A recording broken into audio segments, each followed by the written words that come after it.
वाला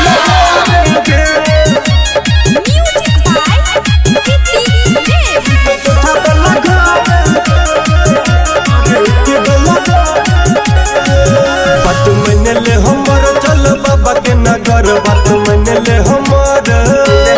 के सुना बात मन ले हमर चल बाबा के नगर बात मन ले हमर चल बाबा के नगर तू जिंदगी तार गे तो पुठा वाला घर गे और हिप्पी वाला भर गे मिलतो कोठा वाला घर गे और हिप्पी वाला भर गे मिलतो कोठा वाला घर गे और हिप्पी वाला भर गे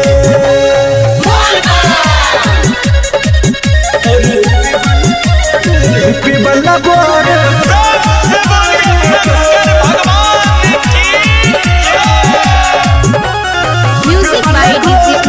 शुक्रिया बाजार अन्नू रिकॉर्डिंग स्टूडियो। हाँ जब तक पुराई तो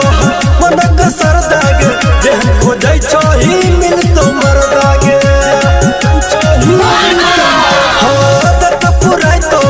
मन का सरदाग जेहन खो जाई छही मिल तो मरदागे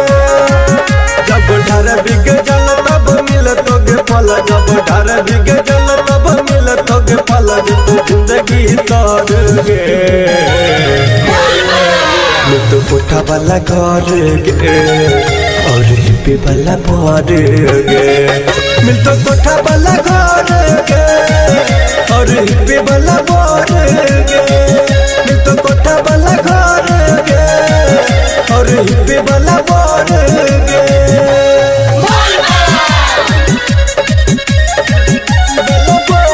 हिप्पी वाला